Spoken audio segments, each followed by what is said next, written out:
3 482 milliards d'euros. Essayez de visualiser ce chiffre. Si vous empiliez des billets de 50 € pour atteindre cette somme, la pile monterait à plus de 70 000 km de hauteur. C'est presque 2 fois la distance entre la Terre et la Lune. Ce chiffre vertigineux, c'est la dette publique de la France au troisième trimestre 2025, 117,4% de notre produit intérieur brut. La troisième dette la plus élevée d'Europe, derrière l'Italie et la Grèce. 2 pays qui ont connu, ou connaissent encore, de graves crises économiques. Alors aujourd'hui, en ce début d'année 2026, une question s'impose avec brutalité. Sommes-nous, en tant que citoyens français, prêts à affronter une potentielle crise systémique ? Je vais être clair dès maintenant. Cette vidéo n'est pas là pour vous faire peur. Je ne suis pas catastrophiste. Je ne vais pas vous dire que tout va s'effondrer demain matin. Mais je ne suis pas non plus dans le déni. Les chiffres sont ce qu'ils sont. Les données officielles sont publiques. Et elles méritent qu'on s'y intéresse sérieusement. Mon objectif aujourd'hui est triple. 1. Vous présenter la situation réelle, avec des faits, des sources officielles, sans exagération ni minimisation. 2. Analyser les scénarios possibles pour les années à venir. 3. Vous donner un plan concret pour développer votre résilience personnelle et familiale, quelle que soit l'évolution de la situation. Restez jusqu'à la fin, car je vais vous partager un plan d'action en 10 étapes que vous pouvez mettre en place dès cette semaine. Commençons par poser les bases. Qu'est-ce que la dette publique exactement ? C'est très simple. Chaque année, l'État français dépense plus d'argent qu'il n'en perçoit via les impôts et taxes. Cette différence, c'est le déficit.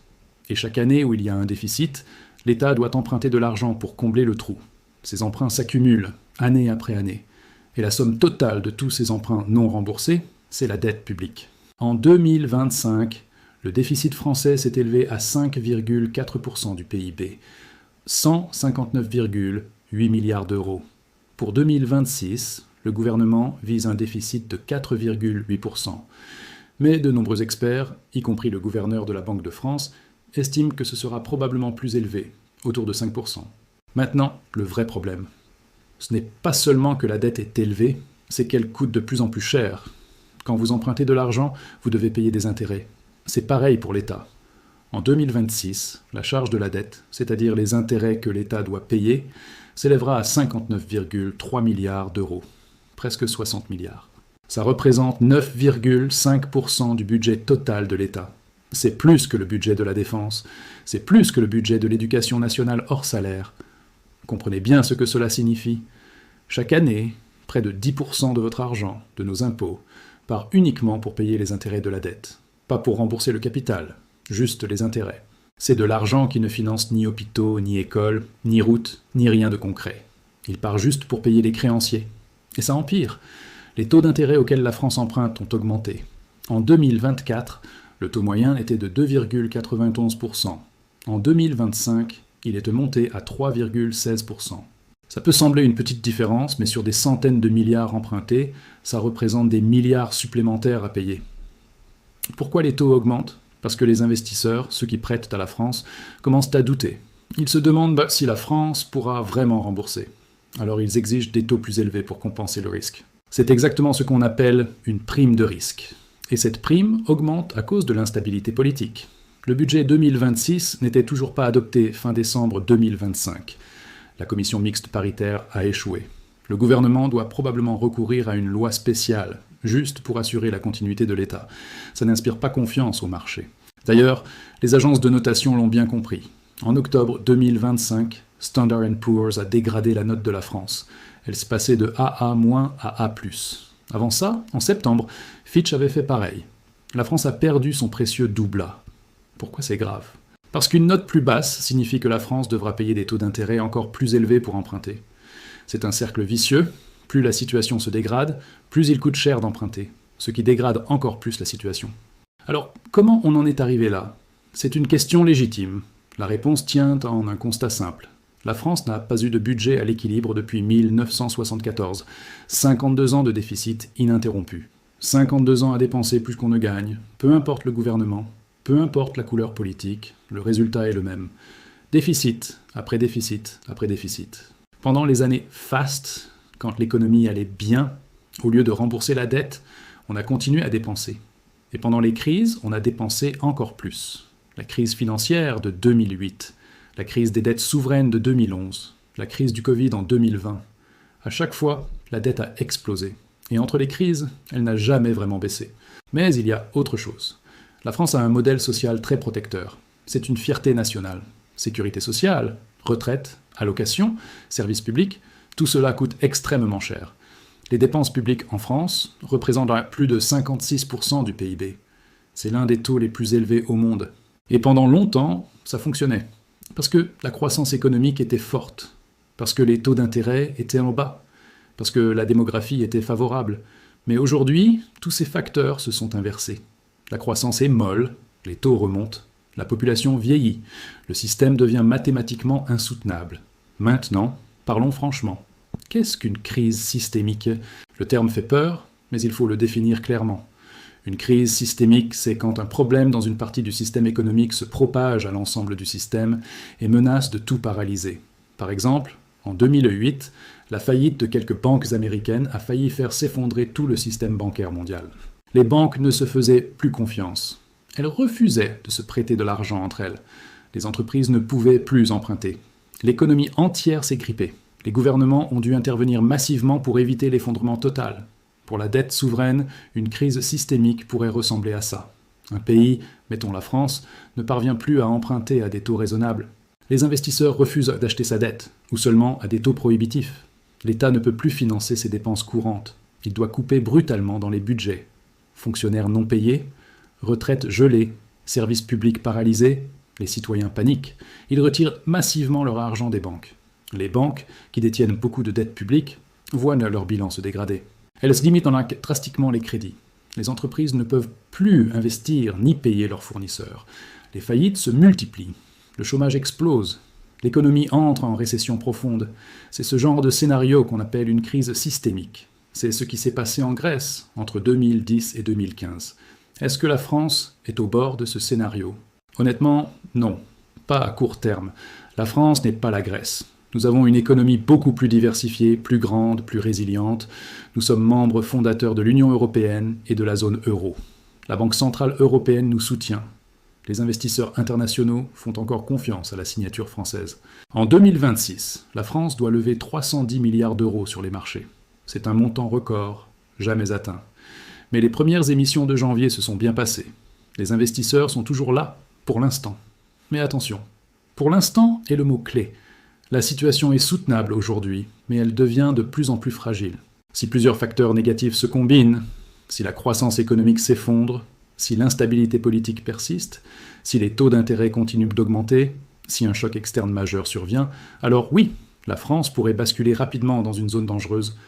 Les économistes parlent d'effet boule de neige. Quand la dette est trop élevée et que le taux d'intérêt dépasse le taux de croissance économique, la dette grossit toute seule, même sans nouveau déficit. On rentre dans un cercle vicieux, dont il devient très difficile de sortir. Alors, quels sont les scénarios possibles pour les prochaines années? J'en vois 3 principaux. Scénario 1, l'ajustement progressif. C'est le scénario optimiste. Le gouvernement parvient à réduire progressivement le déficit, les dépenses publiques sont maîtrisées, quelques réformes structurelles sont adoptées, la croissance économique repart modérément, les taux d'intérêt se stabilisent, la dette se stabilise aussi, puis commence lentement à baisser en pourcentage du PIB. En 2029, la France repasse sous le seuil des 3% de déficit. La situation redevient soutenable. C'est le scénario que le gouvernement actuel défend. Mais il suppose une stabilité politique, une acceptation sociale des efforts et de la chance économique. Probabilité?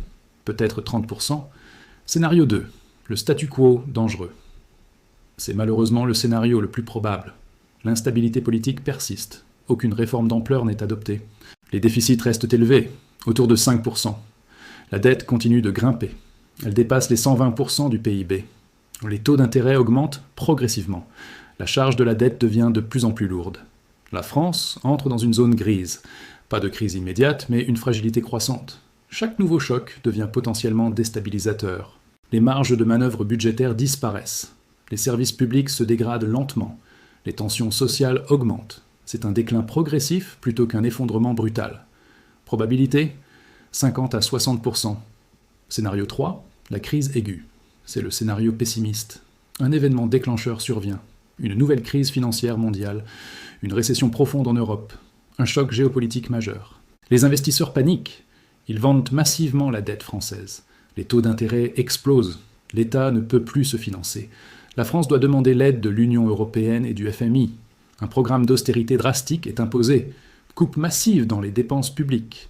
Hausse importante des impôts. Gel des salaires et des retraites. Récession économique sévère. Troubles sociaux majeurs.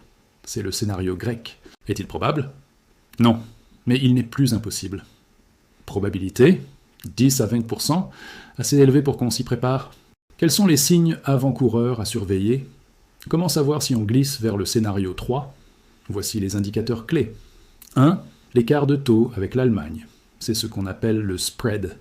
Si l'écart entre les taux français à 10 ans et les taux allemands à 10 ans dépasse durablement 1%, c'est un signal d'alarme. Actuellement, on est autour de 0,8%.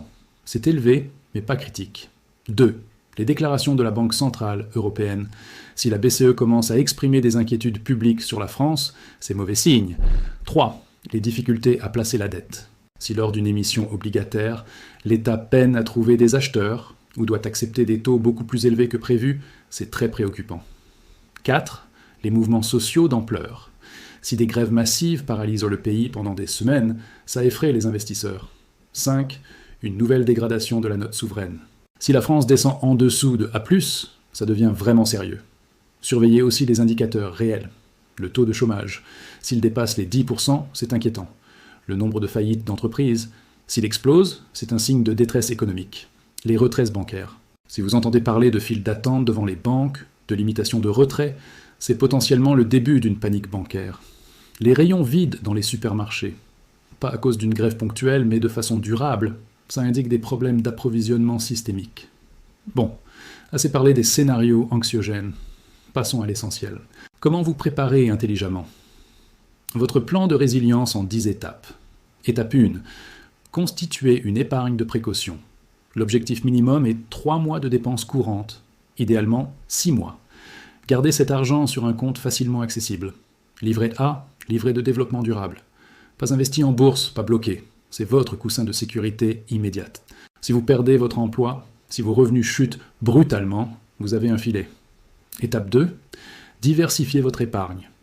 Ne mettez pas tous vos œufs dans le même panier. Répartissez entre liquidités, placements sûrs et investissements diversifiés. Une partie en euros, une partie en actifs tangibles. Certains recommandent d'avoir un peu d'or physique, 5 à 10% de votre patrimoine. L'or est une assurance contre l'inflation et la dépréciation monétaire. En cas de crise majeure, il conserve sa valeur. Mais n'en faites pas trop. L'or ne rapporte rien et peut se faire voler. Étape 3. Réduisez vos dettes. Si vous avez des crédits à la consommation avec des taux élevés, remboursez-les en priorité. Ces dettes sont un boulet en cas de baisse de revenus. Pour le crédit immobilier à taux fixe bas, ce n'est pas urgent. Mais évitez d'en contracter de nouveau, sauf nécessité absolue. En période d'incertitude, moins vous avez de charges fixes obligatoires, mieux vous vous portez. Étape 4. Développer des compétences pratiques. Dans un monde qui devient imprévisible, vos compétences sont votre vrai capital. Apprenez des choses utiles. Bricolage, jardinage, cuisine, mécanique, couture, premiers secours. Ces compétences vous rendent autonome et résilient. Elles peuvent même devenir des sources de revenus complémentaires. Suivez des formations en ligne gratuites. Regardez des tutoriels. Pratiquez. Chaque nouvelle compétence est un actif immatériel précieux. Étape 5. Renforcez votre employabilité. Si vous travaillez dans un secteur fragile, pensez à développer des compétences transférables. Formez-vous à des métiers en tension. Santé, informatique, énergie, agriculture. Ces secteurs continueront de recruter même en période difficile. Mettez à jour votre CV. Entretenez votre réseau professionnel. Ne soyez jamais complètement dépendant d'un seul employeur. Explorez les possibilités de travail indépendant ou de missions complémentaires. Étape 6. Optimisez vos dépenses. Passez en revue tous vos abonnements, toutes vos dépenses récurrentes. Êtes-vous sûr d'avoir besoin de tout? Chaque euro économisé est un euro que vous pouvez épargner ou investir. Apprenez à cuisiner maison plutôt qu'acheter du tout préparé. Réparez au lieu de jeter. Achetez d'occasion. Ces habitudes vous préparent psychologiquement à vivre avec moins si nécessaire. Étape 7. Créez ou rejoignez un réseau local. C'est probablement l'étape la plus importante. En cas de crise, votre réseau social direct sera votre plus grande ressource. Connaissez vos voisins. Participez à la vie de votre quartier ou de votre village. Rejoignez des associations. Créez des liens de confiance. Organisez des échanges de services, de compétences, de ressources. Ces réseaux d'entraide seront cruciaux si les systèmes officiels défaillent. Étape 8. Anticipez vos besoins de base. Ayez chez vous un stock raisonnable de produits essentiels. Eau en bouteille pour quelques jours.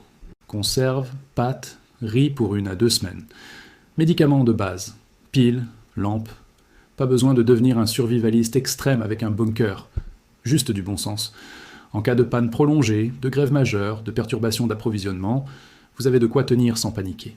Étape 9. Restez informé mais gardez votre équilibre. Suivez l'actualité économique avec attention. Lisez des sources fiables. Comprenez ce qui se passe. Mais ne tombez pas dans l'obsession anxieuse. Ne passez pas vos journées à lire des scénarios apocalyptiques. Gardez un équilibre mental. Continuez à vivre, à profiter, à construire. La préparation ne doit pas devenir une prison psychologique. Étape 10. Cultivez l'optimisme lucide. Oui, la situation est préoccupante. Oui, il y a des risques. Mais l'histoire montre que les sociétés sont résilientes. Elles traversent des crises et se reconstruisent. La France a connu bien pire. Guerre, occupation, crise majeure. Et elle est toujours là. Croyez en votre capacité d'adaptation. Croyez en la solidarité humaine. Les gens s'entraident dans les moments difficiles. C'est inscrit dans notre nature. Un point crucial à comprendre, la résilience collective. Vous pouvez être parfaitement préparé individuellement. Si la société autour de vous s'effondre, vous serez emporté aussi. C'est pourquoi il faut œuvrer collectivement. Encouragez vos proches à se préparer. Partagez les informations. Créez des cercles de soutien. Les communautés locales fortes résistent mieux aux chocs systémiques que les individus isolés. Pensez à votre rue, votre immeuble, votre village. Que pourrait-on mettre en place ensemble? Un potager partagé? Un système de gardiennage mutuel? Un groupe de compétences complémentaires? Gardons aussi à l'esprit que le gouvernement ne restera pas inactif. Des mesures seront prises. Peut-être un gel des salaires publics, peut-être une hausse d'impôts, peut-être des coupes budgétaires. Ces mesures seront impopulaires. Elles provoqueront des protestations. Mais elles visent à éviter le scénario 3, la crise aiguë. C'est un équilibre difficile. Faire des efforts aujourd'hui pour éviter la catastrophe demain. Politiquement, c'est très compliqué. Socialement, c'est douloureux, mais nécessaire.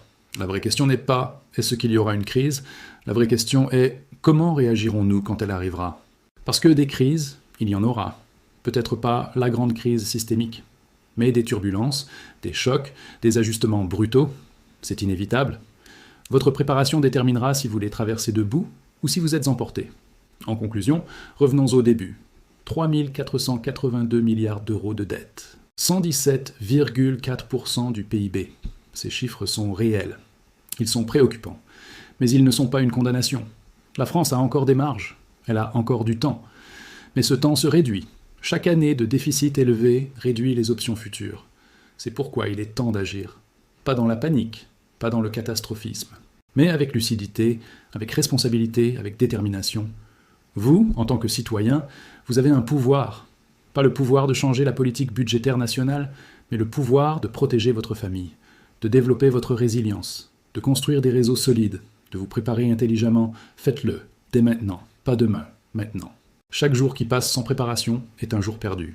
Si cette vidéo vous a ouvert les yeux, si elle vous a donné matière à réflexion, partagez-la largement. Vos amis, votre famille doivent voir ces informations. Abonnez-vous pour plus d'analyses approfondies sur l'économie et la résilience. Activez la cloche pour ne rien manquer. Laissez un commentaire avec votre propre vision de la situation. Créons un débat constructif. Et surtout, passez à l'action. Choisissez une des 10 étapes que j'ai données. Mettez-la en œuvre cette semaine, puis une autre la semaine suivante. Progressivement, vous construirez votre résilience. Et vous dormirez mieux la nuit. Merci de m'avoir écouté jusqu'au bout.